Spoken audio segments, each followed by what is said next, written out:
Hemos vuelto. Hola, ¿qué tal? Hola. Hola. ¿Alguien más por ahí? Yo por aquí. Buenísimo. Susana. ¿Susana? Sí. Sí.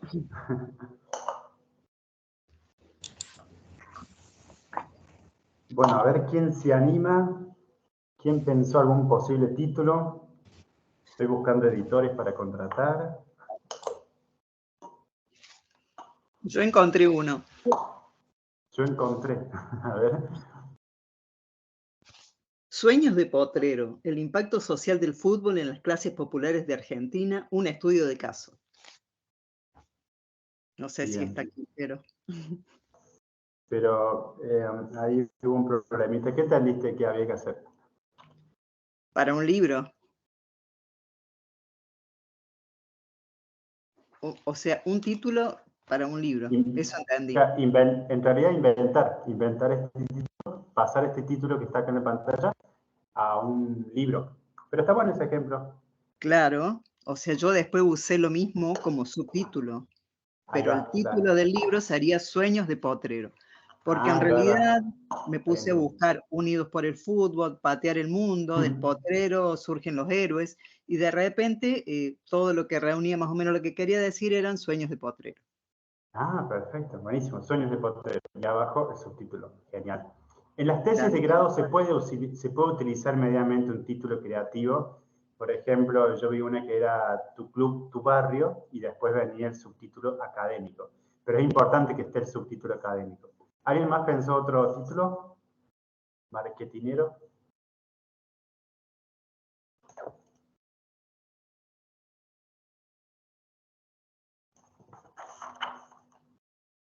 Así ya van practicando para su futuro libro. Yo tengo un título para el libro, del barrio Chacaritas a la selección argentina. Perfecto. Muy bien, muy lindo. ¿Alguien más?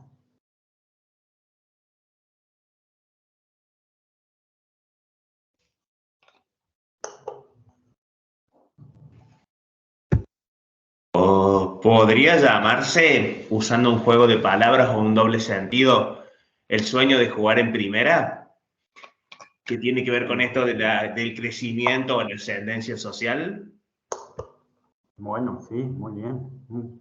Después lo que hay que corroborar es que ese título ya no exista. O sea, no exista en Internet, ¿no?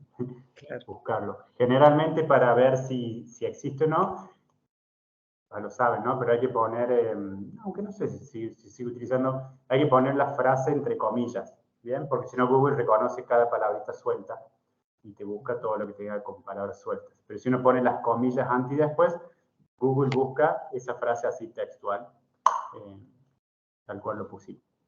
Genial. Bueno, acá les voy a presentar algunos programitas informáticos que son correctores. Esto no soluciona nuestras faltas de ortografía, hay que aprender también ortografía, pero por lo menos ayuda. Citadores y detectores de plagio, ¿no? Que también son buenos para los parciales. Plagio no solo copias de internet, sino plagios de ChatGPT.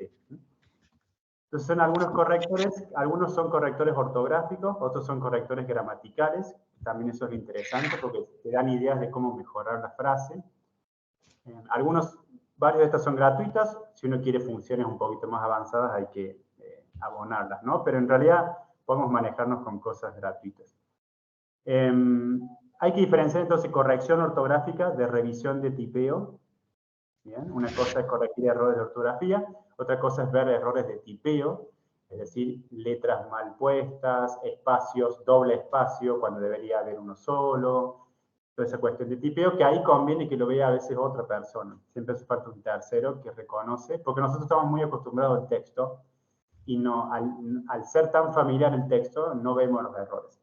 Entonces lo único que podemos hacer es dejar descansar el texto, una semanita, 2, 3, y después retomarlo y ahí podemos ver los errores. Si no, si lo corregimos todo el día y el otro día y el otro día, no vamos a detectar errores. Así que como estrategia hay que dejar descansar el texto o dárselo a otra persona.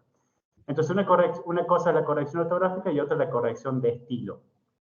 La corrección de estilo implica algo ya más gramatical, cuando un editor corrige estilo, significa que te va a corregir el texto, pero respetando tu estilo. Te va a decir, mira, esto se puede mejorar, esto está mal gramaticalmente, pero respetando tu estilo, tu forma de escribir, tu personalidad al momento de escribir. Es un trabajo que se contrata muchas veces aparte. Bueno, voy a intentar, a ver qué quedó. Bueno, acá por ejemplo, un informe de escaneo de plagio. Lo que uno hace es copiar un pedazo de texto, por ejemplo, si tiene que corregirlo, lo copia en este detector de plagio y el detector va a decir si está plagiado o no y en qué porcentaje. Entonces, este párrafo lo saqué de un artículo, por ende, 100% plagiado. Y también les voy a pasar un artículo que lo vi hace poquito en un curso que estaba ofreciendo un profesor de Brasil sobre IA, inteligencia artificial, y los usos del chat GPT en educación superior, que está aquí. Este archivo es ofrecido por la UNESCO, ChatGPT e inteligencia artificial en la educación superior. Y ahí relata, bueno, un poco cómo aprovecharlo académicamente, este chat, teniendo en cuenta algunas cositas, como por ejemplo que tiene información hasta el 2021, entonces a partir del 2021 está desactualizado, pero bueno, se va a ir actualizando, etc. Incluso hay como crear cuentas, etc. Pero yo les voy a pasar un link que no hace falta crear cuenta y se puede utilizar. A veces tiene algunas demoras porque hay mucha gente usándolo, ¿no? Ya que tiene todo el formato. Pero recuerden que se puede usar tanto para conversar, y reconoce la conversación, como para pedir, dar órdenes para hacer cosas. Entonces, convertí este título en esto. Mejorar este párrafo académicamente.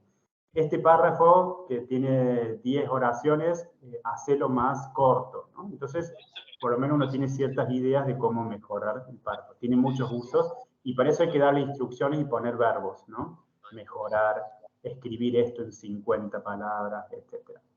Bueno, a ver si puedo compartir los links.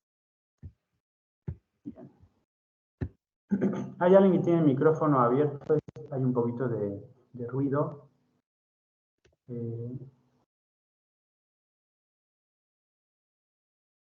Era yo, profe, ya lo cerré. Bien, no hay drama. Me dicen si están viendo esto que dice detección de contenido. Sí, Martín, se ve perfecto. Y si ahora yo paso a esta pestaña, ¿se ve? Detector de IA. No, esta otra no se ve. Se ve solo.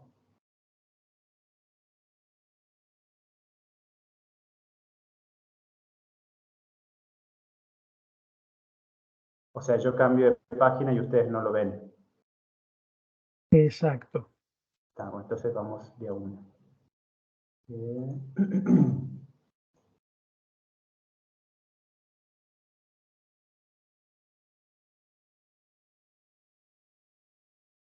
Bien, acá tienen el detector de plagio que veíamos recién. Uno copia el texto ahí y pone comprobar plagio, incluso comprobar gramática, otra función. Y de ahí le da este informe de si es plagiado o no. Cerramos ahí. Todos estos links después yo se los paso por mail.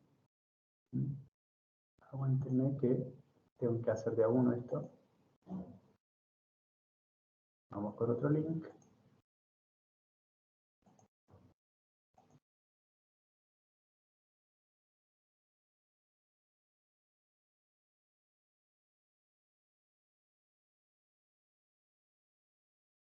Bueno, acá un detector de IA, es decir, para detectar si el trabajo, el texto fue hecho con el chat GPT.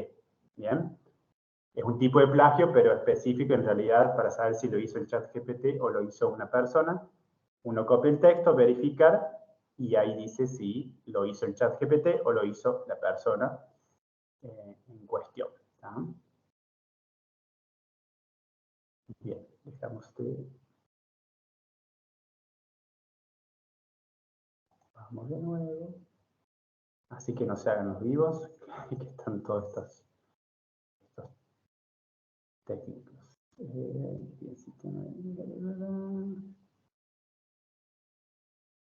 Bien, después algunos correctores. Bueno, acá uno, por ejemplo, copia el texto. O después vino la hora cantaba siempre. Bueno, uno copia el texto, envía. Bueno, y uno puede empezar, puede ir configurando qué tipo de corrección puede hacer. Acá no se ve. Bueno, pues por ejemplo, dice esta frase no empieza con mayúsculas, reemplazar con. Hay varios de estos que yo les voy a pasar que, bueno, tienen que ir aprendiendo a usarlos, ¿no? ¿Este lo están viendo? Corrector online. Sí. Sí, perfecto. Cuando no vean, avísenme porque si no, hay problemita. Bueno, varios de estos correctores también se los voy a pasar, a ver si vemos uno más.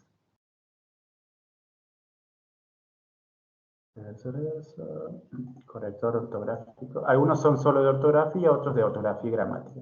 Uno copia el texto. Hola, soy José. Canción. Bueno, a ver, ¿qué dice corregir? Bueno, acá detectan, ¿no? Errores. Posible error de ortografía. Uno puede ir viendo qué tipo de corrección puede hacer acá. Sinónimos, buscar sinónimos, conjugación, etc. Hay que poner un textito más largo, pero son distintos correctores para ver. Ahí estamos. Bien, volvemos acá.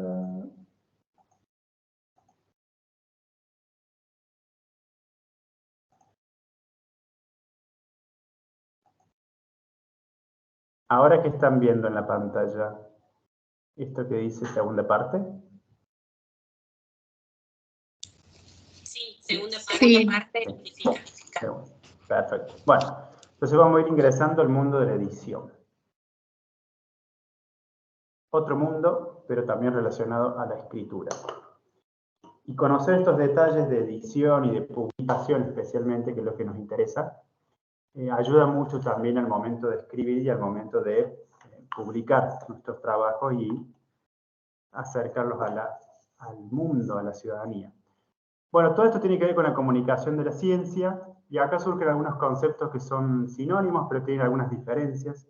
La comunicación pública de la ciencia, ¿no? Que tiene que ver con la interacción entre científicos y público, que puede ser, ese público puede ser especializado, como no especializado.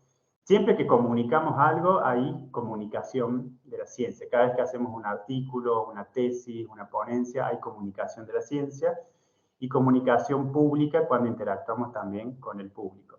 Pero se diferencia de lo que es la divulgación científica, que tiene que ver con adaptar los contenidos para que sean más accesibles a público no especializado, a la gente, digamos, en común, como se dice en la jerga, y exige cierto tipo de traducción didáctica, ¿no? Entonces, por ejemplo, un libro muy icónico de 1962, de Rachel Carson, ella era una bióloga que publica Primavera Silenciosa, que era un libro donde se relata por primera vez los efectos del glifosato, por ejemplo, en animales, en personas, etc.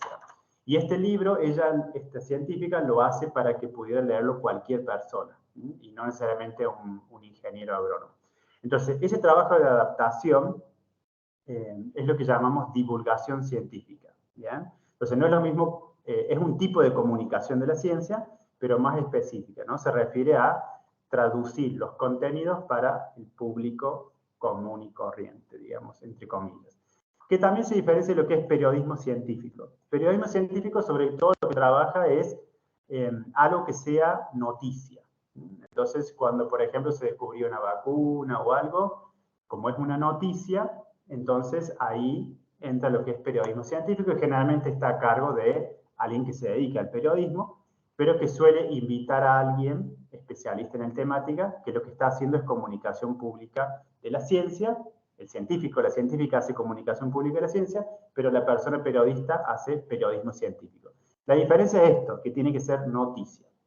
Y todo esto son tipos de difusión científica pero en diferentes categorías. A partir de acá hay distintos modelos en esta teoría de comunicación que tiene que ver con el modelo del déficit, que es pensar de que las personas no saben nada sobre el tema, hay un déficit, entonces hay que enseñarles. Está el modelo de validación, donde acá las personas se piensa que saben algo. Son distintas perspectivas teóricas, o el modelo cultural y de participación, de construir conocimiento entre la ciudadanía y quienes hacen ciencia, pensar a la ciencia como una cultura también, como tradición cultural y no solamente como algo así académico.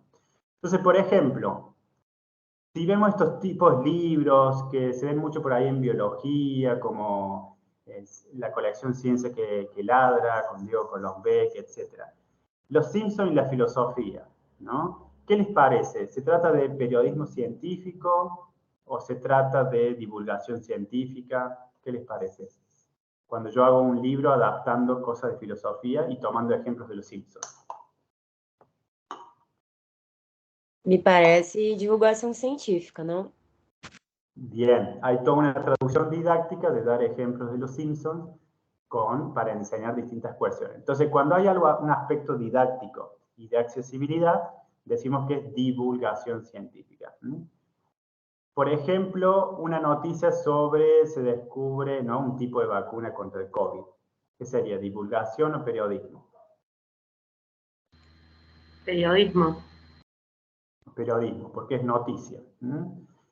Ahora, cuando yo adapto eso para que se pueda entender, estoy haciendo un tipo de divulgación, pero no específicamente divulgación. Al ser una noticia es periodismo científico. Si yo quiero transmitir mis conocimientos, mi tesis en distintas redes sociales, hago videitos en YouTube, en TikTok, vivos en Instagram, ¿qué les parece que es? ¿Periodismo científico o divulgación científica? Siempre es comunicación también, ¿no? Pública. Divulgación sería ahí. Sigue siendo divulgación científica, difusión científica también, pero no es periodismo. Primero, también porque hay que construir un conocimiento como noticia. Entonces, a veces puede ser una noticia porque se usa en el momento, pero a veces uno construye la noticia cuando se dice, tales investigadores están trabajando sobre esto, y no es algo que se esté hablando habitualmente, pero se convierte en noticia.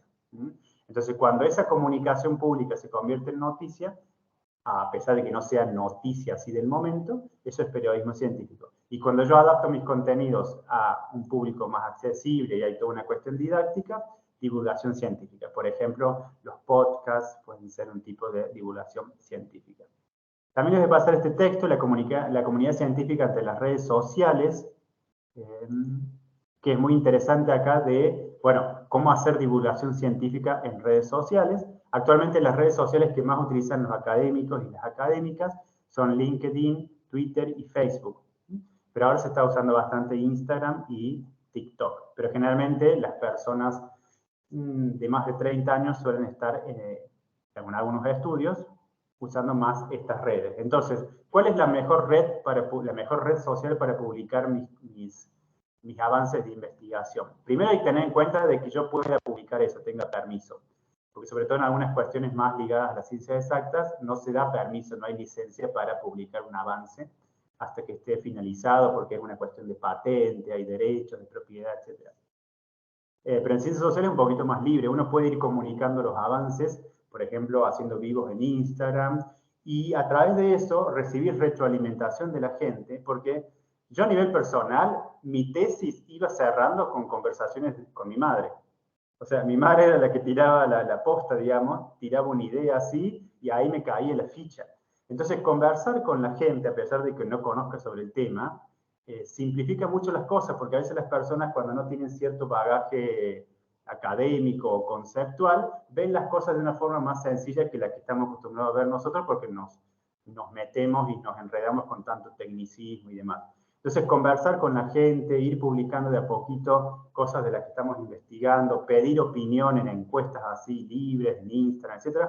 Todo eso ayuda y también vamos viendo el perfil de lo que le interesa a la gente. Y a partir de lo que le interesa a la gente, uno va a tomar estrategias para decir, bueno, cuando yo publique mi tesis, a la gente le interesa esta parte, ¿no? Entonces, voy a hacer énfasis en eso para que le sirva a la gente, para que lo pueda leer la gente y demás, ¿no? Entonces, ¿cuál es la mejor red social? Es la que use el público al cual yo quiero que esté destinado, ¿no? Si yo quiero que mi investigación la conozcan jóvenes de 15, 16 años, y bueno, iré a TikTok, ¿no? Si quiero que la conozca otro público, iré a Facebook. Entonces, no hay una mejor red que otra, todo depende del público al cual yo quiero destinar. Y esas redes exigen mensajes distintos. No es que yo copio y pego el mismo mensaje en Twitter, que en Instagram, que en Facebook, etcétera, lo adapto al público. Entonces, exige una adaptación de esa comunicación, ¿bien? Eso nomás para tener en cuenta todo lo que es, hay un marco epistemológico de la comunicación pública de la ciencia, que se conoce como ese marco, como un campo de estudio de la comunicación pública de la ciencia, y dentro de ese campo, al cual estamos más acostumbrados, son las revistas científicas, que es lo que más pesa si uno quiere hacer currículum académico. Lo primero que hay que tener en cuenta es la distinción entre ISSN e ISBN. ¿Han escuchado estas siglas por ahí? Sí, dicen por ahí. Sí, sí. ¿Y conocen la diferencia? Uno tiene que ver con quién es el que edita. Por ejemplo, si es el editor, tengo entendido que es el ISSN y el ISBN es para el artículo. Como diría un biólogo, no. No. Está mal. Muy bien. Perdón la crueldad. No es la idea. Son dos siglas bastante parecidas, si se fijan se diferencia por un solo numerito. El ISSN y el ISBN son, digamos, el DNI, el número de identificación de qué. En el caso del ISBN, de los libros. Todo ISBN, todo libro atrás, verán que tiene, ¿no?, un código de barra, no se ve acá, pero si agarran cualquier libro en la contratapa, tiene un código de barra y tiene este numerito, fíjense acá cómo está en la imagen. Es el número de identidad del libro. Bien, cada libro tiene un solo DNI que es reconocido mundialmente con ese numerito. Entonces el ISBN es la sigla en inglés de International Standard Book Number, ¿no? Número internacional estandarizado para libro. Entonces, cada libro tiene un ISBN. Ese ISBN tiene 13 dígitos. Si uno cuenta los numeritos, tiene 13 números que tienen un orden e indican distinta información. Los primeros 3 numeritos suelen ser el prefijo, que a veces depende del país, a veces depende del marco normativo en el cual se utiliza, a veces siempre es el mismo. Por ejemplo, Argentina antiguamente utilizaba el prefijo 950, después pasó al 987. Si ustedes agarran un libro por ahí en sus casas, van a ver que la mayoría arrancan con 987, ¿no? En este caso 978, y actualmente, hace un año, se está empezando a usar el 631 como número inicial, que no da mucha información. Lo que da información es el segundo número. Acá está el código del país. Perdón, acá me confundí. En el segundo grupito número es el código del país. Entonces Argentina usa 987. Cada vez que veamos el 987 acá, en la segunda parte, significa que es un libro argentino. España va a tener otro código, Brasil va a tener otro código. Uno tiene que tener una listita de los códigos y sabe de qué país es el libro. Luego viene el sello editorial. El sello editorial es lo que nosotros llamamos la editorial. Por ejemplo, Siglo XXI, UDEVA, Unirrío, en nuestra universidad, son las editoriales que en términos legales se conocen como sello editorial. ¿Bien? Los últimos 2 números tienen que ver con la publicación, con el tipo de publicación, y el último es un dígito de control que no aporta mucho, tiene que ver con una cuestión de que no se repitan los números y demás, ¿no? Pero no da mucha información. Esa es la estructura de 13 números que suele tener el ISBN y vamos a ver también cómo se pide. Entonces, ISBN para libros. ISSN, significa International Standard Serial Number, es para las revistas, ¿ah? Para las revistas científicas. Entonces, acá la diferencia es que cada revista tiene un ISSN único, no cada artículo. ¿Bien? Cada revista tiene un ISSN. Entonces, todos los artículos que se publiquen en esa revista, ya sea en el 2015 o en el 2030, van a usar siempre el mismo ISSN. ¿Ah? Es un número de 8 dígitos, dividido en 2 partes. A veces el último número suele ser una X, pero si no son 8 números que indican esta es la revista Perspectiva, esta es la revista Econometricus, esta es la revista Journal International Biology, etc. Es por revista, no por artículo. Esa es la diferencia entonces, ISSN para revistas y ISBN para libro. Acá sí, cada libro tiene un ISBN. Incluso si el libro está en formato digital y en formato físico, va a tener 2 ISBN diferentes. Un ISBN para el libro impreso y otro ISBN para el libro PDF digital. ¿Ah? A su vez, está lo que es el ISSN-L, o la L significa linking. ¿Qué significa? Primero que en cada revista, según el formato que tenga, va a tener distintos ISSN. Si bien es uno por revista, depende del formato de la revista. Entonces, si la revista es impresa, yo la puedo leer en papel, va a tener un ISSN. Si esa revista es digital, va a tener otro ISSN. Y si esa misma revista, generalmente antes se publicaba como un CD-ROM, que ahora ya no se usa mucho, va a tener otro ISSN. Entonces, es la misma revista con 3 ISSN. Pero los ISSN no son para los artículos. ¿Ah? Los artículos están dentro de una revista con un solo ISSN. Para juntar estos 3 ISSN, se creó el ISSN-L, que significa, es un número que junta a los 3. Entonces uno sabe que cuando consigue este numerito, significa que aplica para todos los formatos de las revistas. Bueno, dije muchas veces ISSN, quiero saber si se entendió la diferencia.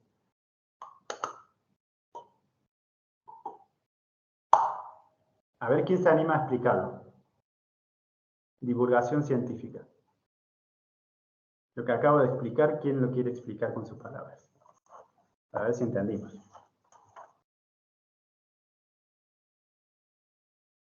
Chan, chan, chan, chan, chan, chan. Silencio total. Vamos, alguien se tiene que animar. ¿Qué sería, estás preguntando qué sería algo de divulgación científica? No, que me puedas explicar la diferencia entre ISSN e ISBN. Ah, bien, y por lo que entiendo, ISBN es con los libros, digamos, o sea, todo lo que sea publicaciones en libros. Digo que tienen todos estos libros, el código atrás, que va a indicar, bueno, después vos disgregaste bien cada parte a lo que va a hacer referencia en ese código, y ISSN es específico para lo que sea en revistas. Perfecto. Y bien, ¿y cada artículo va a tener un ISSN o es solo para la revista?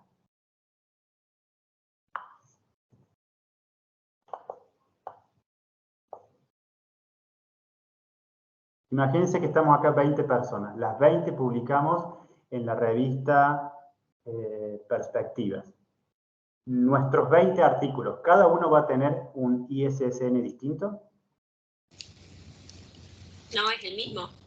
Entonces, si todos publicamos en la misma revista, es uno por revista, ¿está? No es por artículo. En cambio, acá sí, es uno por libro. Incluso si el libro es físico, tiene uno. Si es virtual, digital, tiene otro. Y si es una colección, imagínense Harry Potter, también va a haber un ISBN para la colección. O sea, Harry Potter tiene, no sé, 7 libros. Cada libro tiene un ISBN y toda la colección de Harry Potter tiene otro ISBN. ¿Ah? Y eso se registra aparte, que ahí les voy a enseñar cómo es. Bueno, cuando ustedes, esto ya lo vimos, esos datos suelen estar acá arriba en la revista. La revista suele tener, se organiza generalmente en años, en números, ¿bien? Gustavo, ¿dónde queda registrado todo eso? ¿Dónde se registra? Ahí les voy a enseñar también cómo se hace, en un ratito. Claro, pero hay algo que nuclea todos los libros de... Sí, es lo que llamamos acá a ver si tengo acá,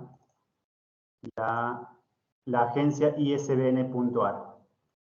Cada país tiene su propia agencia, uno se tiene que dar de alta en el sistema y una vez que estás de alta en el sistema como editorial, por ejemplo, Unirío, de Río Cuarto, tiene su propia, se ha dado de alta, digamos, en el sistema. En el caso de mi editorial también nos damos de alta. Te puedes dar de alta también como autor-editor. Por ejemplo, Sofía no quiere tener una editorial, sino que ella quiere autopublicarse, pero tener el código de barras, porque eso implica tener también derechos de autor, etc. Bueno, uno se puede registrar como autor-editor. Significa que escribe y se edita a sí mismo.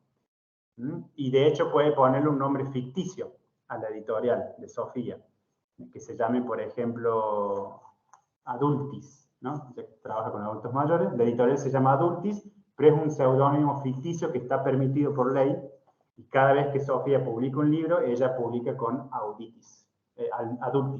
¿Ya? Entonces se puede hacer eso, hay que registrarse acá, y ahí se pide, uno registra el libro, y a los 3 días te envían el código de barra, todas esas cuestiones. ¿No? Pero hay que darse de alta acá. Sirve para Argentina. Brasil tiene otro sistema, cada país tiene su sistema.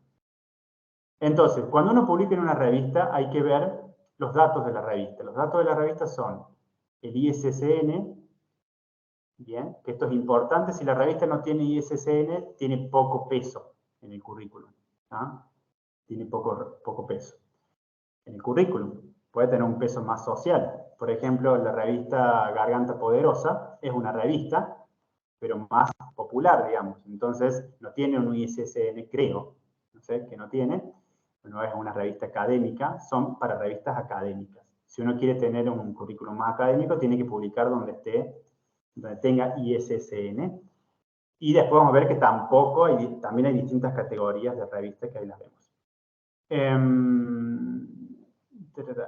Entonces, la revista suele tener el ISSN, el año, ¿bien? Por ejemplo, año 1 significa que es el primer año de la revista.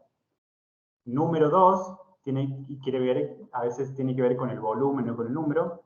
Algunos distinguen volumen de número, otros no. Pero ¿qué sería el número 2? Que en el año 1 es la segunda vez que publica la revista. ¿Se entiende? Por eso es número 2. Y generalmente se indica el mes y el año. Esto es lo que uno pone también en el currículum. Uno pone el ISSN, pone el año de la revista, pone el número de la revista. Puede poner volumen, por ejemplo, si la revista 2 tuvo 3 volúmenes, 3 partes, uno pone número 2, volumen 1. Y después siempre va el mes y el año, ¿tá? Mes y año, no en la fecha. La fecha se pone acá.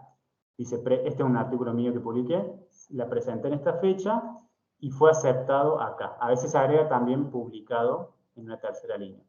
Todo esto es edición de la revista.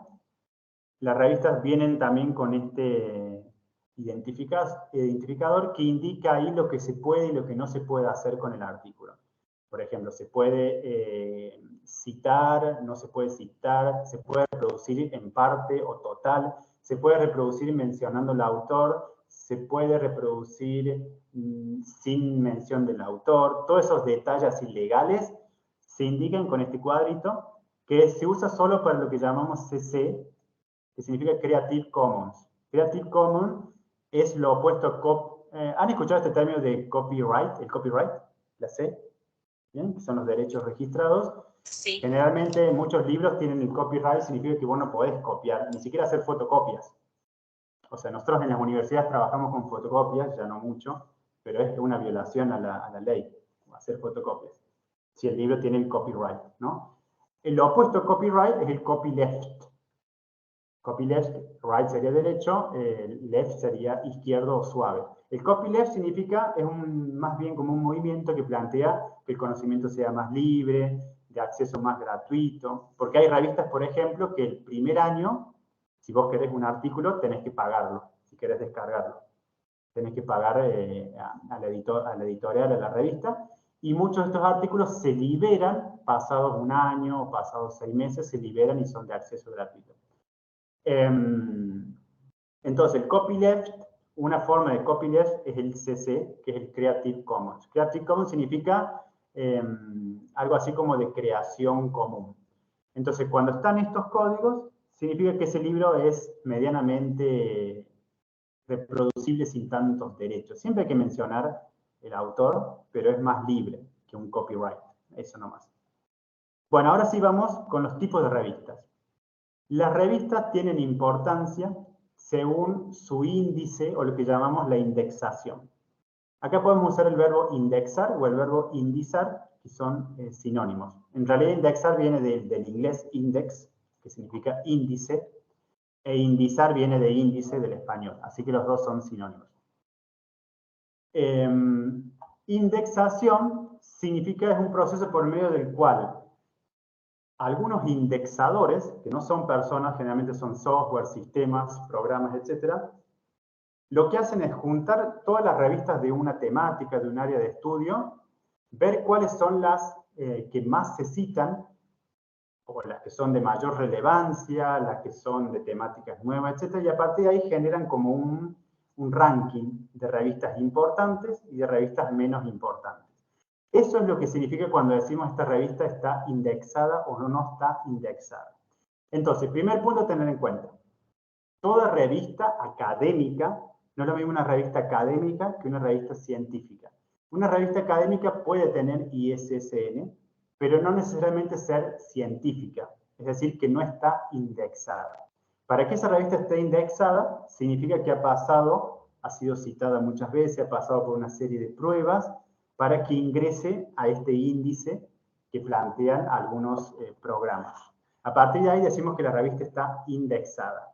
Publicar en una revista indexada tiene mayor importancia que publicar en una revista académica que no está indexada. Por ejemplo, la mayoría de las revistas de las facultades o en nuestra universidad, por ejemplo, son revistas académicas que no están indexadas. Tienen ISSN, ¿sí? Porque toda revista tiene ISSN, pero no están indexadas. Es decir, no es que no sean importantes, pero a nivel de currículum científico pesan menos que las que están indexadas. Es decir, que aparecen en ciertos repositorios de Internet. Esos indexadores generalmente suelen ser dos, hay muchos más, pero los más importantes son estos, el CJR y el JCR. Son las siglas en inglés, Journal Citation Reports, es por ahí el más importante. Si la revista aparece en este indexador, seguramente está indexada. Entonces, a partir de acá, ¿cómo sabemos la categoría de una revista indexada? Se nombran con la letra número Q. Se conocen como Q1, Q2, Q3, Q4. Entonces van a ver, sobre todo en la jerga más de ciencias exactas, que dicen publicaste en Q1 o publicaste en Q2 o estas revistas de Q3. Q1 es la revista más importante, el tipo de revista más importante. Q2 un poquito menos, Q3 un poquito menos, Q4 un poquito menos, pero por lo menos está indexada. ¿Ah? Entonces quiere decir que mi artículo está circulando en Internet en todo el mundo. Eso también significa. ¿Cómo se llega a estos Q? Este Q significa cuartil. Cuartil primero, segundo, tercero, cuarto. Si algo no entiende, me frenan. Matemáticamente y sencillamente sería así. Imagínense, área de estudio, economía social. Cantidad de revistas en el mundo sobre economía social, hay 40. Imagínense que hay 40 revistas que publican sobre economía social. Bueno, esas 40 yo las divido siempre en 4 grupos. Por eso son 4 cuartiles. En 4 grupos. Iguales. 10, 10, 10, 10. ¿Qué significa que una revista esté en el cuartil 1? Significa que está en las 10 revistas de esas 40 más importantes.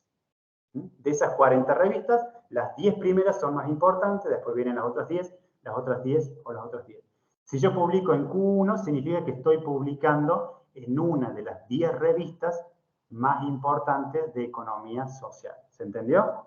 Eso es simplemente. No hay un número porque depende de la cantidad de revistas que haya, depende del tema, etc. Pero siempre la división es la misma. Todas las revistas de un área, las divido por 4. Las más importantes, hay ciertos criterios de importancia como cantidad de citas, cantidad de presencia en distintos repositorios. Para esto, Internet tiene muchos programas. Por ejemplo, Google lo que hace es reconocer todos estos datos paratextuales que están en el artículo. Google, por ejemplo, toma un artículo, todo lo que nosotros subimos a la nube, Google lo toma. Y toma el título, toma el abstract, toma las palabras clave. A veces algunos leen directamente todo el artículo y las veces que se citó tal autor. Y a partir de eso va generando estos índices. Una técnica de Google, por ejemplo, de inteligencia artificial, es revisar el final de los artículos para ver la bibliografía, y ahí se va computando la cantidad de citas que un autor fue citado. A mí, por ejemplo, cada 2x3 me llega un mensaje, no sé de dónde, que dice tu artículo fue citado. No sé cómo llega a eso, pero es inteligencia artificial, ¿no? Entonces Google toma todo esto, algunos leen solamente lo externo, que es lo que le llamamos metadatos, el título, el nombre, la revista, el abstract, y algunos leen el texto por dentro. Porque una cosa, por ejemplo, es estar citado al final del libro o del artículo, y otra cosa es cuántas veces fue citado ese autor dentro del texto. Porque a lo mejor yo aparezco al final una sola vez en la bibliografía, pero dentro del texto fui citado 7 veces. Entonces eso tiene más peso que una persona que fue citado una sola vez dentro del texto. Todo eso lo hace Google, no importa cómo, pero para determinar todo esto. ¿Bien? Entonces, otro ejemplo. En ciencia política, todas las revistas que hablen sobre federalismo. Bueno, hay 10, pensemos, a ver otro numerito, 60 revistas que hablan sobre federalismo en el mundo.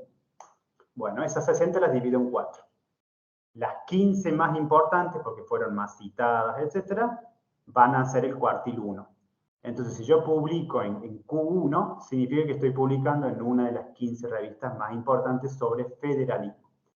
Pero ese sistema lo establece, por ejemplo, el Journal Citation Report. Si nosotros nos vamos a otro indexador, por ejemplo, el Simago, va a haber otro índice. Y es posible que nuestra revista, si está en Q1 acá, pueda estar en Q2 acá.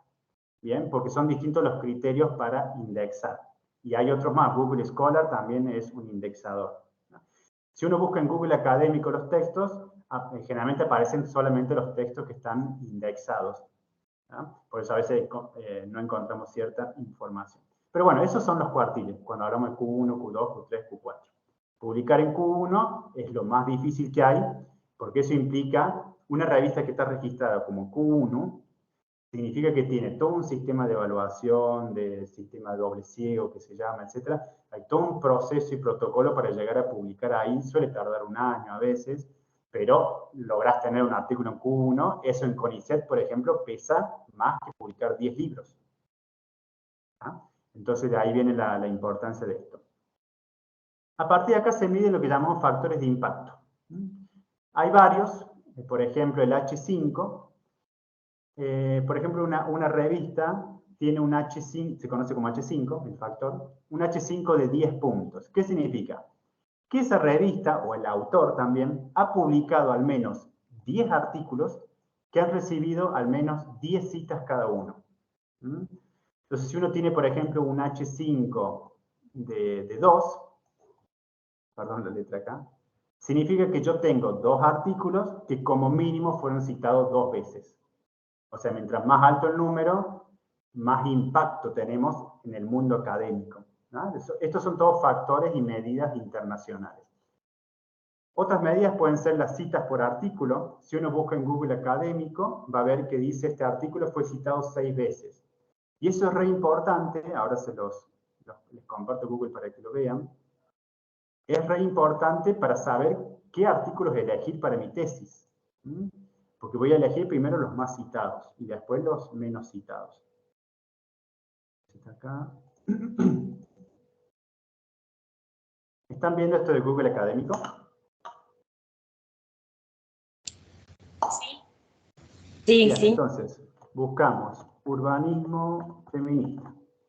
Bueno, acá hay distintas formas de buscar. Pero acá tienen. Entonces, reconoce, por ejemplo, las 2 categorías. Acá donde dice guardar, ustedes hacen clic guardar y les queda guardado en su propia biblioteca personal para que no lo pierdan. Si cliquean en citar, díganme si ustedes ven esta que dice APA, ISO, o no.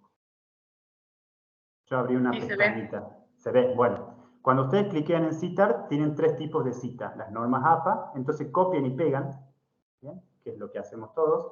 Las normas ISO, que se usan para otras ciencias. Y las normas ISO se usan para cualquier cosa, incluso para los alimentos. Y MLA, que usan sobre todo en medicina. Yo después puedo bajar ese artículo y estos datos en distintos repositorios bibliográficos, que puedo tenerlos en mi computadora o en la nube. El más usado es EndNote, donde yo descargo ahí y me quedan todas las citas guardadas también. Pero es re importante este dato acá de citar, de guardar. Y fíjense que dice aquí citado por 3. Citado por 3, citado por 174. Entonces, ¿qué significa? Que este artículo es más importante que los otros. No significa que los otros no importen, pero por algo se está citando mucho esto. Y eso después uno tiene que demostrar en el marco teórico que está utilizando autores que son reconocidos en el tema. Y a veces un autor se reconoce simplemente por la cantidad de citas, no porque haya hecho algo magistral. A veces tiene el PDF, las versiones del artículo, porque a veces hay varias versiones del artículo, y ahí uno puede ir viendo. Entonces, ¿por qué me aparece este que tiene 174 en tercer lugar, siendo el más citado? Porque, bueno, no tiene la palabra feminista. Y lo que yo estoy buscando es urbanismo feminista. Si yo buscara solamente urbanismo, probablemente me apareciera este artículo primero. Entonces, es importante el resaltado azul oscuro. Bueno, esta info acá de Google es re importante. Y acá tenemos todas revistas indexadas. Viene ahí con los datos. En verde están los apellidos de las personas. Aparecen todos los apellidos, eso es lo bueno.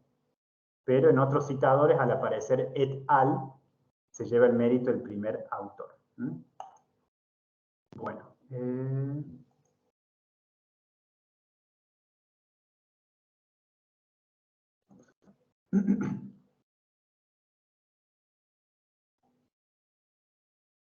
Tenemos también el índice de citación, que lo que hace es comparar autores. Bueno, tanto Sofía como Guillermo escriben sobre adultos mayores, pero Guillermo está más citado que Sofía, o viceversa.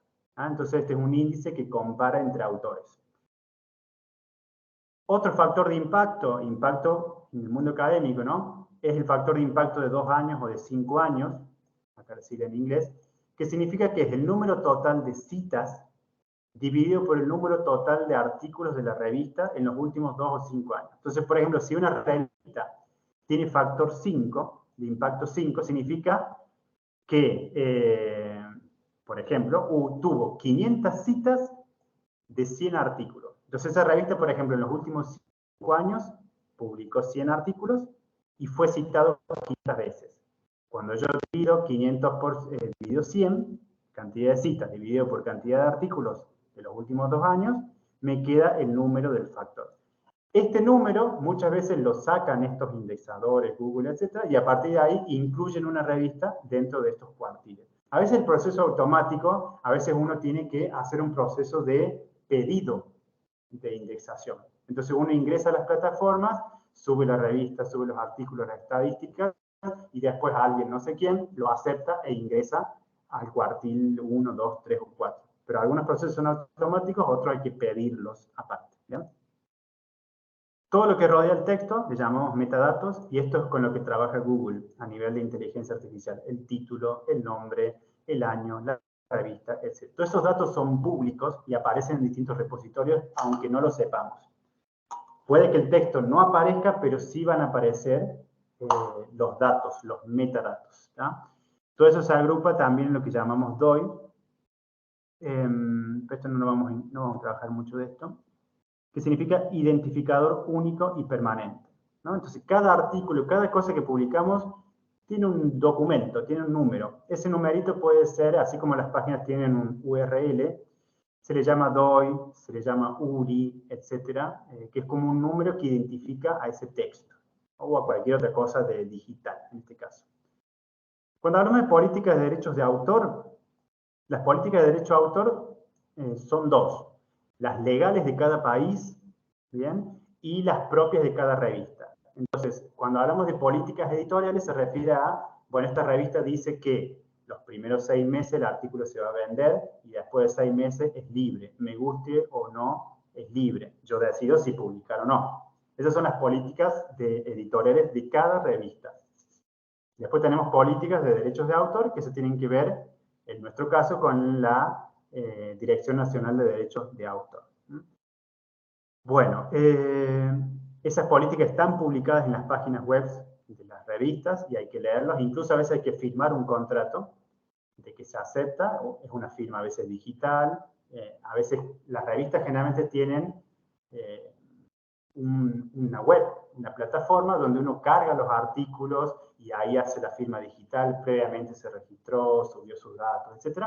Y carga todo ahí. Otras veces las revistas, cuando no tienen una página, tienen simplemente un contacto, un mail. Entonces uno envía el mail, el artículo recibe una respuesta, pero es todo vía mail. Eso depende del tipo de revista. En Córdoba, por ejemplo, la mayoría de las revistas de la Universidad de Córdoba tienen su propia plataforma, su propio usuario y contraseña, y uno sube los artículos ahí. Si no los sube ahí, imposible que se publique. No se hace nada vía mail. Previamente hay convocatorias, uno tiene que estar atento. Yo les voy a pasar un link de convocatoria de revista y uno se va enterando de los tiempos de publicación, porque la revista va a decir, bueno, hasta el 17 de octubre tenés tiempo para presentar artículos. Tengan en cuenta que se va a publicar de acá a 6 meses, 8 meses. No es que va a salir, qué sé yo, lo presento ahora pensando que el mes que viene concurso algo y voy a tener el artículo. No, no lo voy a tener. Lo que puedo tener, lo que puedo anotar en el currículum es presentación de tal artículo, o lo que pesa también, por ejemplo, es que el artículo ya fue corregido, pero todavía no publicado. Entonces uno le pone en proceso de evaluación, o al artículo le pone aceptado, pero aún no publicado. Uno puede poner esos datos que se entiende en la jerga que ese artículo todavía no salió, pero por lo menos está aceptado. Eso uno puede poner en el currículum. Los autores de un artículo. Bueno, cuando un artículo es individual, no hay problemita. El temita es cuando el artículo lo escribieron 4, 6, 8, 10 personas.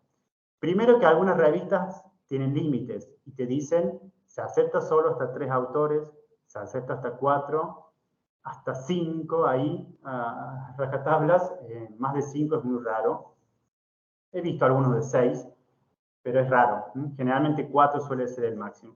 Y el orden en el que aparecen los autores, si bien no aparece así vertical, aparece horizontal, es importante. ¿Por qué? Generalmente el primer autor que aparece, que es el que se lleva el crédito, porque dice, por ejemplo, Suárez et al., el primer autor suele ser quien escribe el artículo, ¿bien? Quien lo escribe o quien es el principal investigador de ese artículo, de lo que se hizo, ¿no? Entonces ese es el primer autor. Después, autor principal. Vienen los coautores. Los coautores son los que participaron en el artículo, pero a lo mejor no escribieron, pero sí hicieron trabajo de campo, o escribieron algunas partecitas. A veces pasa que 2 personas escribieron el artículo en forma pareja, pero solamente uno tiene que ir primero. Entonces ahí ya es una cuestión más personal, de decir, bueno, esta vez vos te pones primero y la próxima, si trabajamos juntos, me pongo yo primero. ¿Ah? Esas son decisiones más personales. La última persona, el último autor, generalmente se reconoce como el director del proyecto. Entonces, por ejemplo, si uno publicara un artículo con su director de investigación de CONICET, lo que fuese, el director va a aparecer al final. Y se sabe que el último suele ser el director. ¿Ah? A lo mejor no hizo nada el director. Dirigió, obviamente, pero no escribió, no hizo trabajo de campo, pero está ahí presente sosteniendo todo el proceso, va al último. Entonces uno sabe que el primero es quien escribió o el que hizo más cosas, el segundo probablemente haya hecho muchas cosas, pero tiene que estar segundo, el tercero ayudó un poquito y el último es el director. Uno de esos 4 va a asumir lo que se llama autor de correspondencia. Autor de correspondencia es aquel que se encarga de hacer todos los trámites de enviar el artículo, de enviarlo por mail, de conversar con los editores, etc. El que se encarga de toda la parte de esa nexo entre autores y revista. Se le llama autor de correspondencia. Después tenemos autores fantasmas, acá está el fantasmita, que son esos autores que en realidad aparecen pero no hicieron nada, pero ni siquiera son directores. Aparecen porque aparecen. A veces incluso se los coloca para que tengan más peso el artículo. Ah, mirá, está participando acá tal al autor, pero no hizo nada, no hizo pero nada. Por eso le llamamos autores fantasmas. Y autores invitados, ¿no? Que tienen que ver un poco con... Los autores invitados serían como estos autores... perdón, me confundí. Profesor, Sí. ¿esos autores fantasmas son detectables si no conoces la interna? Primero, perdón que me confundí. Lo que decía de esos autores que aparecen pero no hicieron nada, son los autores invitados, le llamamos. ¿Ah? Los autores fantasmas son los que hicieron pero no aparecen, por eso son fantasmas. Entonces a lo mejor Mariela Sánchez participó del artículo pero no aparece acá, por decisiones X. Porque recién era una becaria, qué sé yo. Pasa mucho esto de becarios e investigadores, que a veces los becarios son los que terminan trabajando, pero aparecen los investigadores, casi como una tradición. También le da cierto peso al artículo, ¿no? Pero bueno, autores fantasma es lo peor que te puede pasar, que hayas trabajado y que no aparezcas en el artículo. Y autores invitados son estos que aparecen en el artículo, pero no hicieron nada, al revés. ¿Ah? Pero bueno, son decisiones políticas internas a veces, algunas consensuadas, otras no tanto. Yo me acuerdo que estuve en un proyecto de investigación donde una de las cosas que me ofrecían, aparte del pago, era aparecer en el artículo, a pesar de que yo no lo escribiera, lo iban a escribir ellos, pero como participaba del proyecto de investigación, me ofrecieron participar, que aparezca en los títulos, ¿no? En los nombres. Casi como una forma de pago, ¿no? Y en el mundo académico, sobre todo del currículum científico, pesan estas cuestiones. Pesan más en ciencias exactas, pero ahora en ciencias sociales, en CONICET sobre todo, está pesando mucho. A nivel personal, por ejemplo, tengo 10 libros publicados que no valen nada, cuando se cuentan en CONICET, no valen nada como tener publicado un artículo en una revista Q2 o Q1, ¿no? Hoy en día el CONICET, que es toda una crítica que se le hace, te valora según la cantidad de artículos publicados en los primeros cuartiles. Entonces, si vos tenés 4 revistas publicadas en Q2, Q1, ya tenés garantizado el éxito, ¿no? Son decisiones políticas porque implica también un desprestigio de otras cosas, ¿no? Porque a veces la importancia tiene que ver con esto, con la relevancia del tema. Por ejemplo, vos no pudiste publicar en Q1, Q2, pero tu tema es importante, estás trabajando, qué sé yo, adultos mayores, es importante.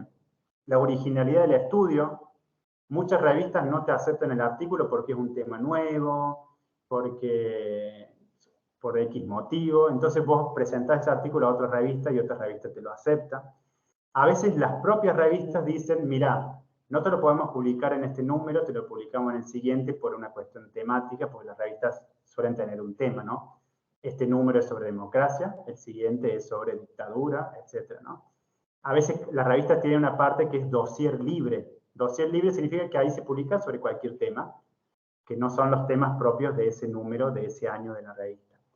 Y a veces la propia revista te dice, mira, este artículo no va para esta revista, pero lo voy a redireccionar a otra revista, ¿no? Y te dice, mira, lo envío a otra revista. Genial. A veces lo tiene que hacer uno mismo. Y hay cierta cuestión subjetiva, porque en algunas revistas te critican mucho el artículo, en otros casi que te lo admiran. Entonces ahí depende mucho de quiénes te evalúan el artículo, ¿no? Que eso lo vamos a ver ahora. Todas las revistas las podemos encontrar en diferentes repositorios. Si se acuerdan esto de metodología, tenemos fuentes primarias, secundarias y terciarias. Primaria es cuando yo consigo datos a partir de mi propia investigación. Hice una encuesta, una entrevista, esos datos son primarios, ¿bien? Han pasado solo por mí, son míos. Cuando esos datos yo los obtengo de otro, ¿bien? Por ejemplo, un artículo o una encuesta realizada por otra persona, son fuentes secundarias, porque ya pasaron por un proceso de otra persona y yo los tomo como datos. Y fuentes terciarias son las que juntan varias fuentes secundarias. Entonces, por ejemplo, una revista puede ser una fuente terciaria que reúne artículos que son fuentes secundarias. O un repositorio es una fuente terciaria de varias revistas. Entonces, hay varios repositorios, yo les voy a pasar links para que los busquen, donde están todas las revistas indexadas, y etcétera, para ver si uno, por ejemplo, dice, bueno, quiero publicar en Cuestión Urbana, en esta revista, pero bueno, voy ahí, busco, y se aparece porque está indexada. A veces la propia revista dice, esta revista está indexada en tales lugares. Esos lugares generalmente son estos que aparecen acá. Tal vez algunos lo escucharon. Dialnet, son repositorios de revistas indexadas. Cielo. Entonces, si una revista dice está indexada en Cielo, significa que es un repositorio donde todas las revistas que están ahí están indexadas, están en este índice de cuartiles. Redalic es otro repositorio. Después le voy a pasar unos links, etc. Pero hay muchos. Estos son los más conocidos con los que trabajamos en ciencias sociales. Económicas hay otros.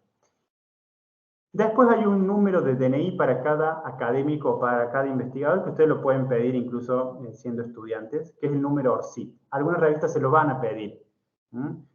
El ORCID es una sigla en inglés, traducido, identificador abierto de investigador y colaborador. Es tu DNI académico. Entonces, por ejemplo, en varias revistas te piden no solo tus datos institucionales, sino te piden el ORCID. ¿Y cómo? ¿De dónde santo saco el ORCID? Bueno, uno ingresa a la página oficial de ORCID, que es una organización que surge en 2012, se registra y automáticamente, por ejemplo, este es mi número, te tira tu DNI de investigador. ¿Para qué sirve esto? Primero es un número internacional irrepetible, o sea, es solo para vos. Es internacional. No tiene vencimiento, a menos que se acabe el mundo y el Internet, no se vence. No cambia a pesar de que cambie de nombre. Imagínense que uno quiere cambiar de nombre o qué sé yo, si hizo una reasignación de sexo o lo que fuese, cambia de nombre, no importa. Tu ORCID sigue siendo el mismo. Bien, es prácticamente un catálogo personal tuyo. El ORCID trabaja de dos maneras. Una manera manual, donde yo entro a la página, porque es un usuario y contraseña, y voy cargando mis artículos. Entonces, todos estos artículos se cargan a mi ORCID. Y cuando una persona busca este numerito, deberían aparecer los artículos que yo escribí. Deberían. Y la otra opción es la automática, por inteligencia artificial. Google lo que hace es juntar esos artículos, reconoce tu nombre, etcétera, y te lo adjudica a ese identificador.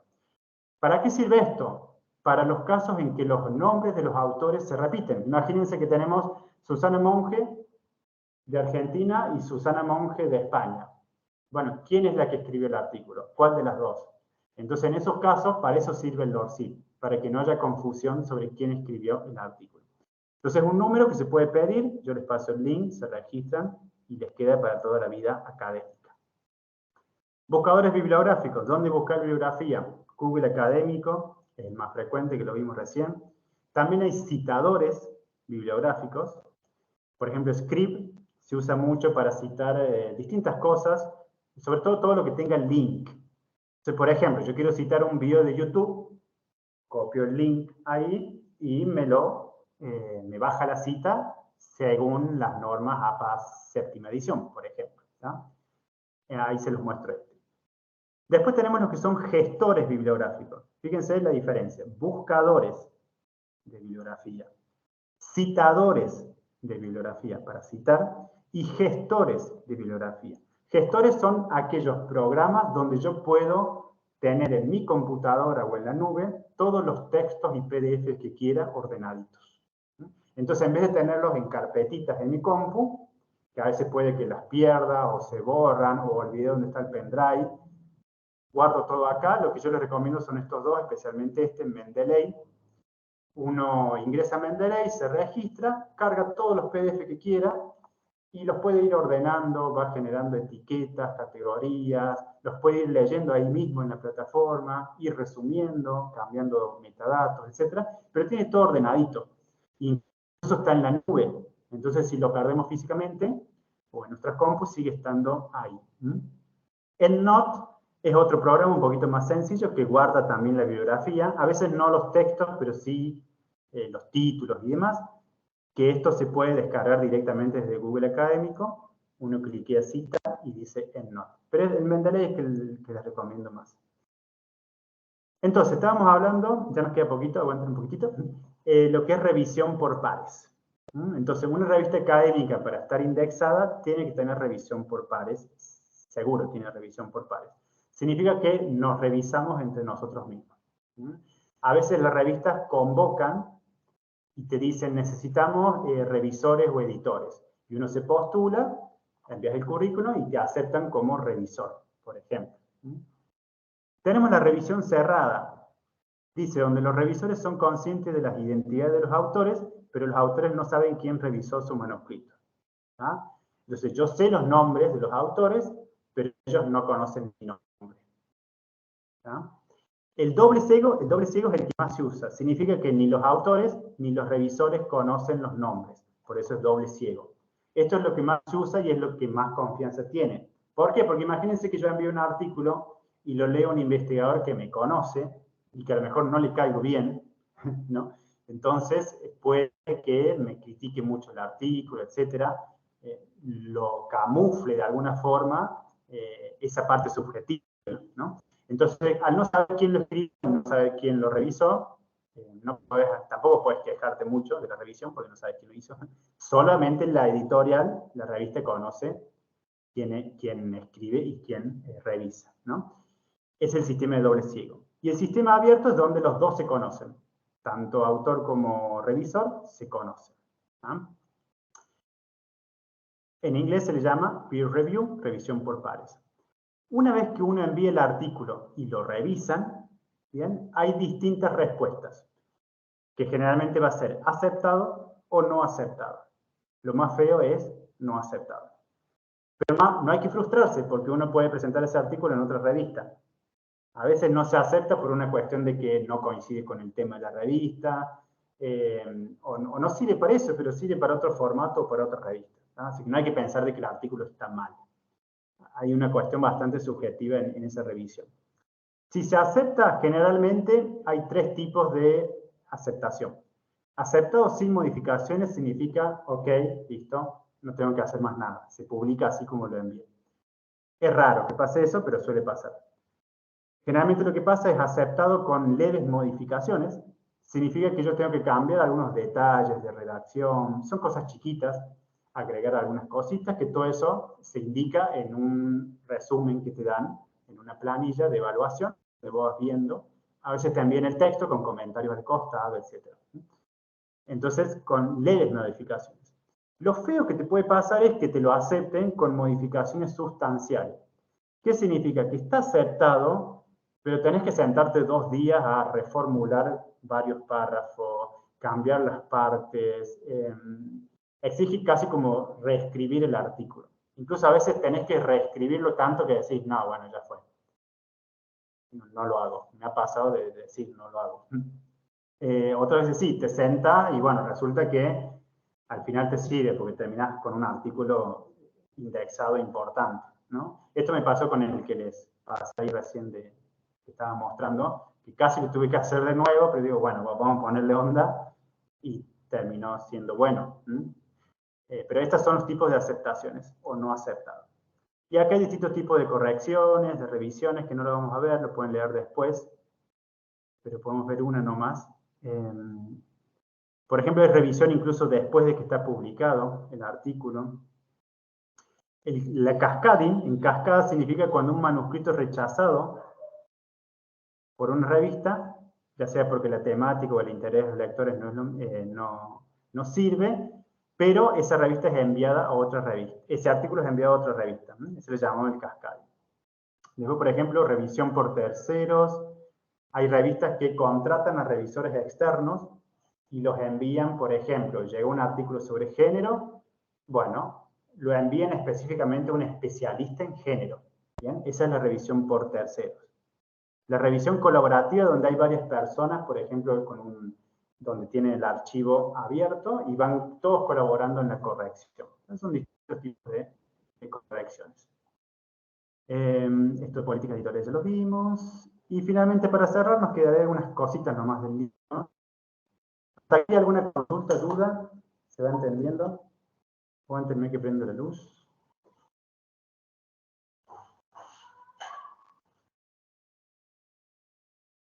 ¿Alguien quiere comentar algo? ¿Les sirve esto? ¿Les va a servir? eso sí. No sé si le sirve ahora, pero le va a servir.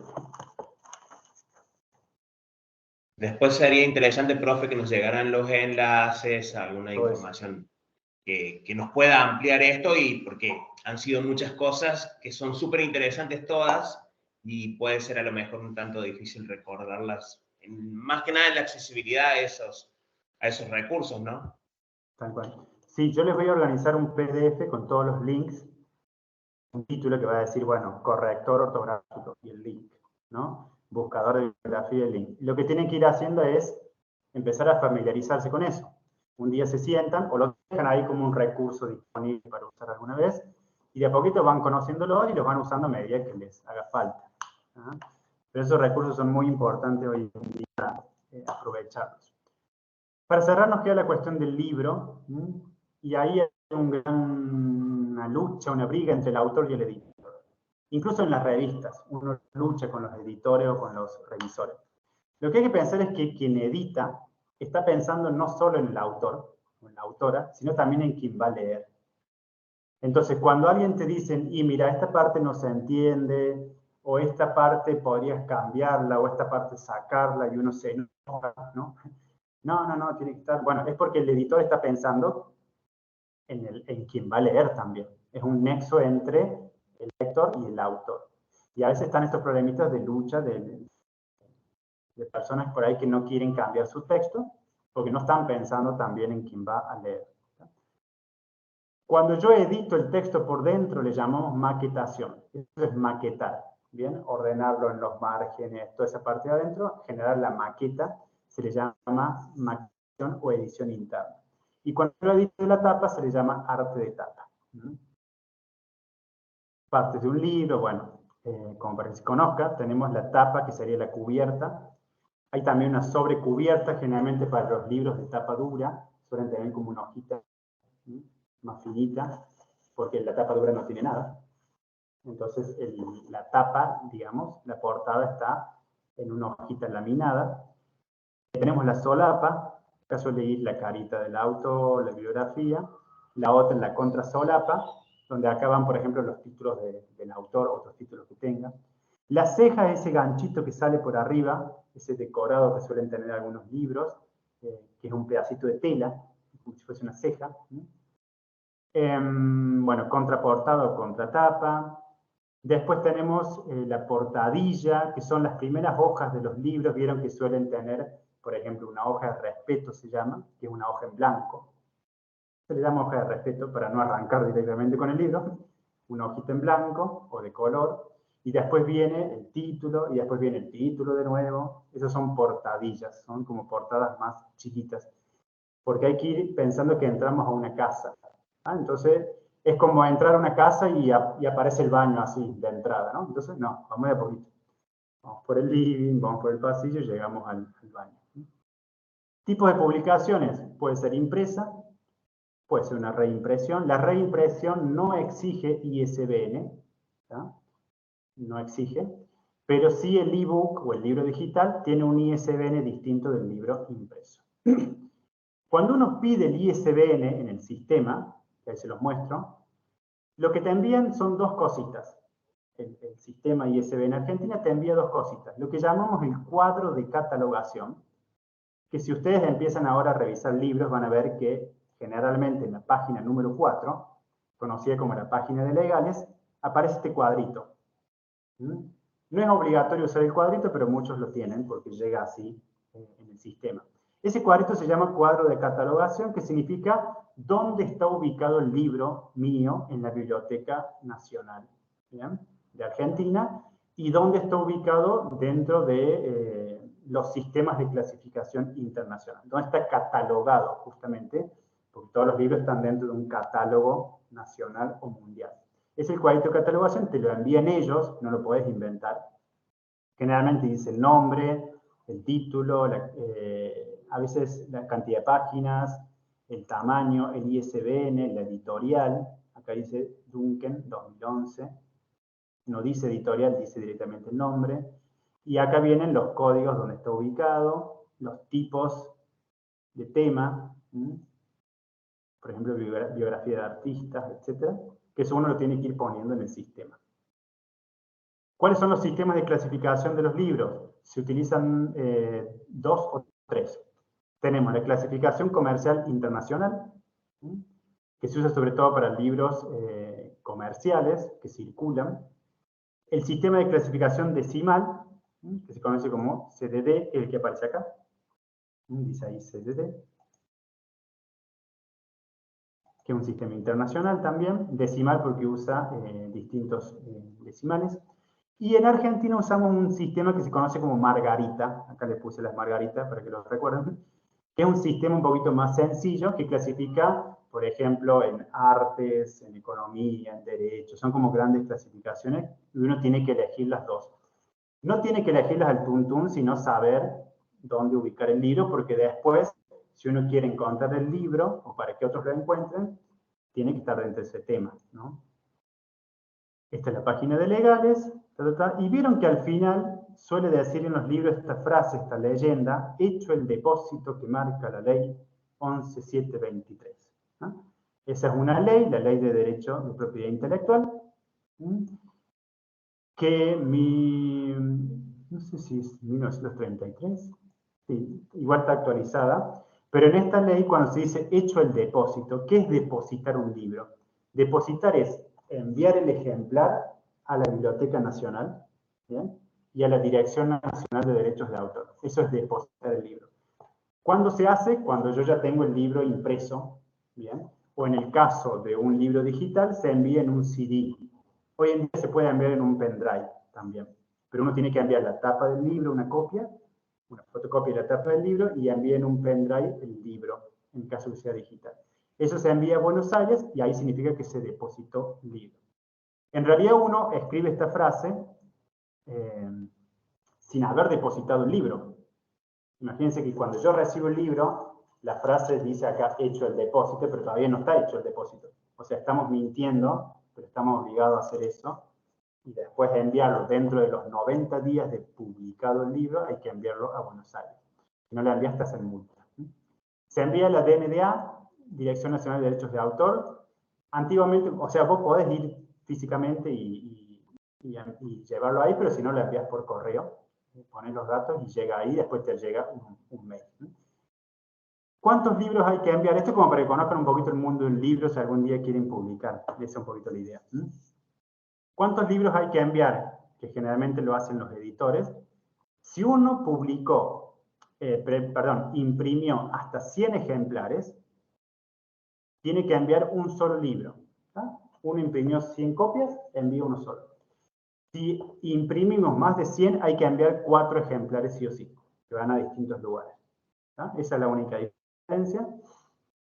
Por eso a veces imprimimos 99 para no tener que enviar 4. Pero bueno, esa es la única diferencia. Después de eso hay que pagar algunas cositas. Se paga todo, pero bueno, hay que pagar. Tenemos la Cámara Argentina del Libro, la CAL, que hay que pagarle 250 pesos, no es nada. No sé si se actualizó ahora, pero hace años que sigue 250 pesos, se le paga ahí. Y al Fondo Nacional de las Artes se le paga 4 pesos con 11, que uno dirá 4 pesos, pero hay que sumar todos los libros, que se hacen todo el tiempo y suman. Pero en realidad hay que pagarle un porcentaje. No sé si ahora es 1 o 2%, no me acuerdo, de la cantidad de ejemplares y del monto. Entonces, si por ejemplo yo hice 100 ejemplares que se venden a 2.000 pesos, serían 200.000 pesos. De esos 200.000 pesos, saco el 2% y se lo envío al Fondo Nacional de las Artes. Pero generalmente terminamos pagando 4 pesos con 11. Acá tenemos la Biblioteca Nacional, acá están todos los libros de autores argentinos y de otros países, pero que hayan publicado acá. Cuando uno consigue el ISBN, sirve para Argentina, pero también sirve para todo el mundo. Pero significa que se publicó en Argentina. El ISBN es garantía de derechos de autor si uno puede utilizar ese ISBN si le plagian el libro, pero en realidad la ley dice que cuando alguien escribe, aunque sea algo a mano, y lo firma, ¿no?, con su nombre, eso ya implica derechos de autor. Entonces, si uno escribió una poesía y nunca la publicó, pero está su nombre, uno ya tiene derechos de autor, en términos legales. Lo que hace el ISBN es que sea más fácil todo este trámite, porque el libro está acá, se puede ir a corroborar si hay plagio, etc. Después hay otro trámite aparte que se puede hacer para registrar el libro, para registrar derechos, pero no hace falta hacerlo en este caso. Con el ISBN ya está. Fíjense lo que sale el ISBN, que como les decía, te envían el cuadrito, el sistema, y te envían el código de barras. Uno no tiene que hacer el código, te lo envían ellos. Sale 4.200 pesos pedir el ISBN, o 5.400 si lo quieren 24 horas. En el caso de pedir la reimpresión, sale 1.200 para libros electrónicos, etc. Y si uno quiere darse de alta como editor o como autor editor, sale 8.700 registrarse en el sistema, ¿no? Tipos de editoriales.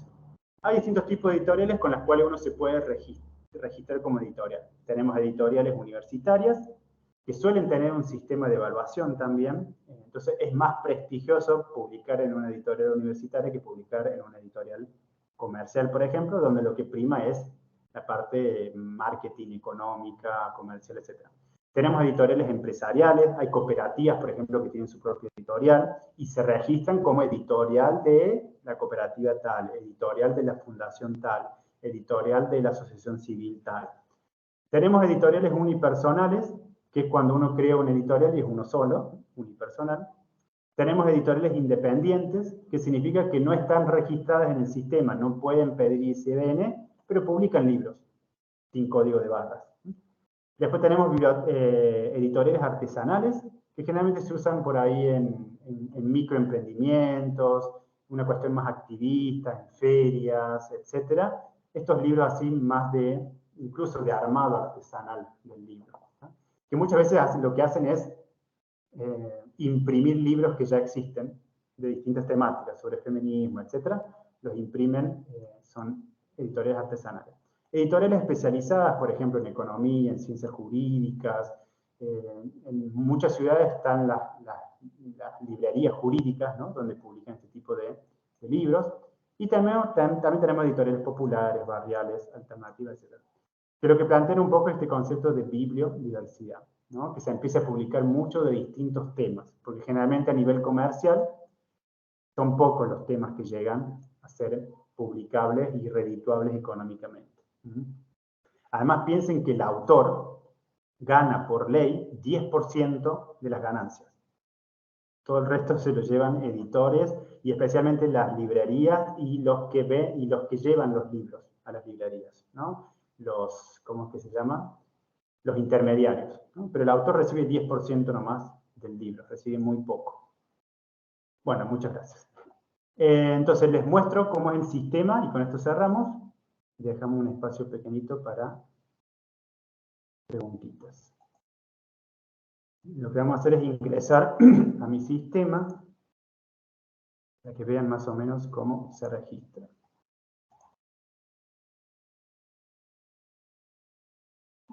ISBN. ¿Están viendo esto que dice isbnar.ar? Sí. Perfecto. Entonces, uno paga los 8.700 pesos, tiene que enviar una copia del DNI, a veces tiene que enviar el estatuto de la cooperativa, pero si uno es unipersonal, envía solamente el DNI, el comprobante, se envía el mail, y ahí te dan de alta y te envían un usuario, ¿no? Entonces, uno ingresa al usuario y funciona.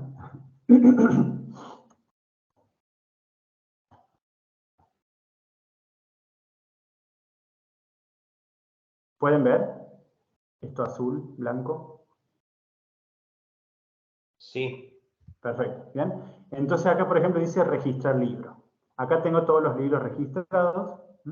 Viene el ISBN, dice finalizado, abonado, etc. Uno ingresa ahí, tiene toda la información del libro. ISBN, código de barras, todo eso se descarga ahí. Todos los datos, etc. Entonces, por ejemplo, uno quiere registrar un libro, registrar libro físico, digital e incluso audiolibro, ¿no? O un libro digital a partir de uno físico, o una reimpresión. Un libro físico, imagínense. Siempre son 5 pasos. Hay que completar los datos del libro, los autores y todas las personas que participan en el libro, características del libro, tamaño, etc. La clasificación, que les decía, el sistema Margarita, el sistema internacional, y finalmente acá hay que pagar. Entonces uno, por ejemplo, completa el sello, pone el título, todo lo que está en asterisco es obligatorio. El título, ¿verdad? Idiomas, español. Es parte de una colección, sí, no, es parte de varios tomos. Parte de obra original, cuando se publica por primera vez. Edición 1, la primera vez. Tipo de edición, por ejemplo, puede ser ilustrada. Público objetivo, todo eso después se indexa también en el sistema. Adolescentes jóvenes. Fecha de publicación, uno tiene que más o menos decir cuándo va a salir el libro a la calle. Entonces, junio del 2024. En realidad hay que hacer este trámite cuando el libro ya está listo. Porque después de esto tenemos 3 meses para enviarlo. Canal de venta, por ejemplo, se va a vender, va a ser distribución gratuita y directamente. ¿No? Y ahí uno empieza a completar los autores que están en el sistema, comentarios, compilación, bueno, todo lo que aparece en un libro, en esas páginas legales, se hace en este sistema que es isbn.ar. Si quieren también empezar a ingresar a este mundo, ponen isbn.ar y listo. O isbn.org.ar. Ustedes están viendo la página acá, web.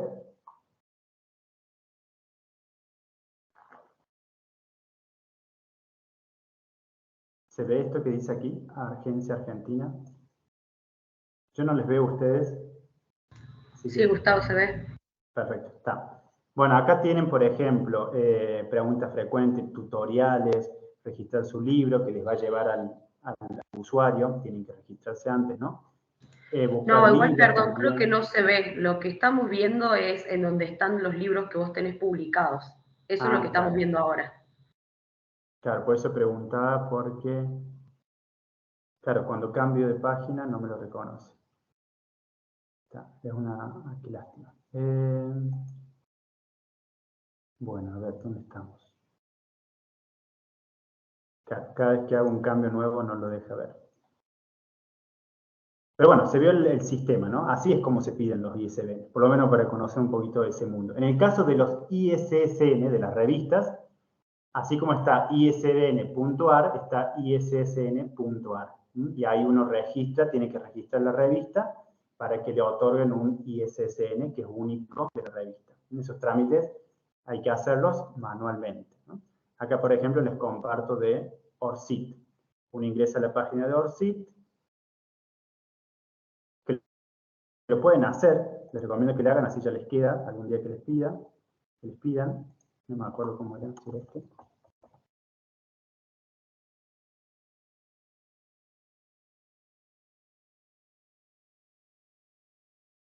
Está en inglés, pero lo pueden poner en español. Díganme si se ve este numerito que estoy resaltando. Sí. Sí, bueno. Entonces ese es mi DNI, digamos, académico. Igual está re vacío porque no lo he actualizado. Pero uno puede poner palabras claves, etcétera, ¿no? Y automáticamente te dan este numerito. Y ahí uno obtiene el ORCID. Que muchas revistas lo piden. Muchas no, pero muchos sí, ¿no? Simplemente hay que ingresar orcid.com y ahí se registran y listo, no hay mucho trámite. Bueno, gente, hay muchas páginas para mostrarles, pero tengo que ir mostrándolas de a una, porque si no, no se ve. Así que más bien lo que hago es pasarles después los links, que los vayan viendo y cualquier cosa después ustedes me escriben el mail puntualmente para algo y lo vamos personalizando un poquito, ¿no? Muchas gracias. Recuerden que para escribir se aprende escribiendo y a publicar se aprende publicando, ¿no? Un poco la idea era, por lo menos empezar a conocer un poco el vocabulario. Sé que muchos de ustedes ya están en este mundo, pero muchos probablemente tampoco no conozcan de estas cosas. En el caso de estudiantes o personas que quieran empezar a publicar, ya saben más o menos cómo es el sistema, y no es lo mismo tener más o menos un pantallazo general de cómo es esto de publicar que no saber nada e ir aprendiéndolo en la marcha, que generalmente estamos acostumbrados a eso, ¿no? A aprenderlo en la marcha. Pero son recursos y un poco la idea era presentarlos, ¿no? Así que estos últimos minutitos, si quieren, Pueden comentar, preguntar, quieren que por ahí reforcemos otra cosita o material que necesiten, yo voy tomando nota para pasárselos. Estos 10 minutitos para ustedes y cerramos.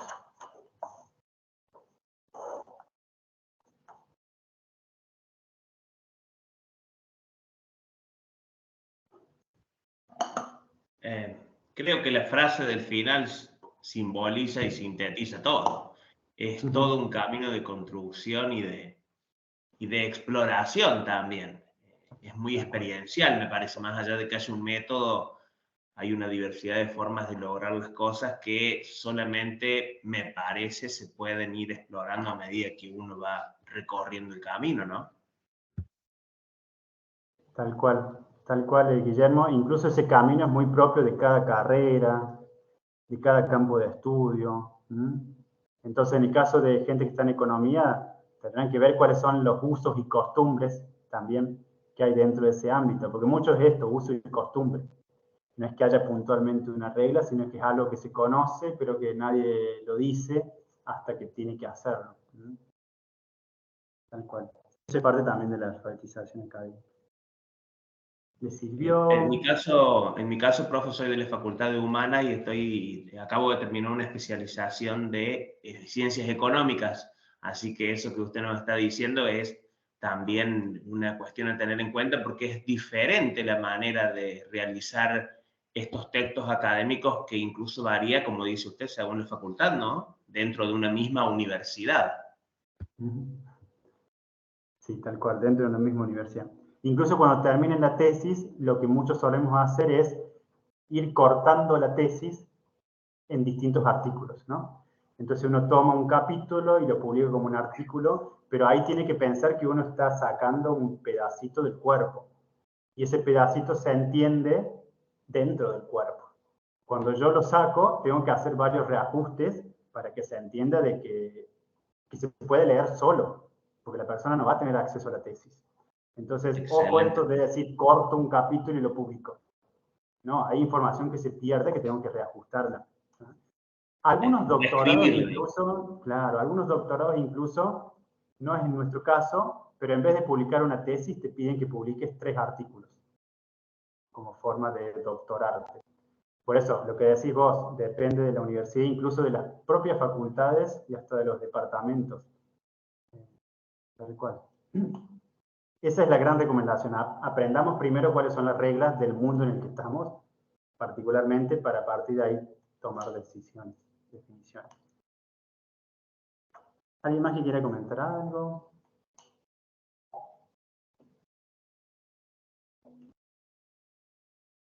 Sé que están cansados.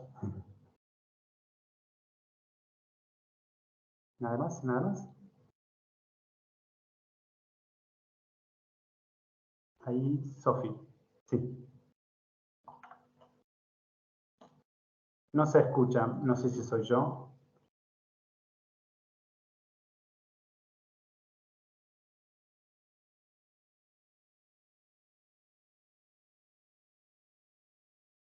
No, chat no hay.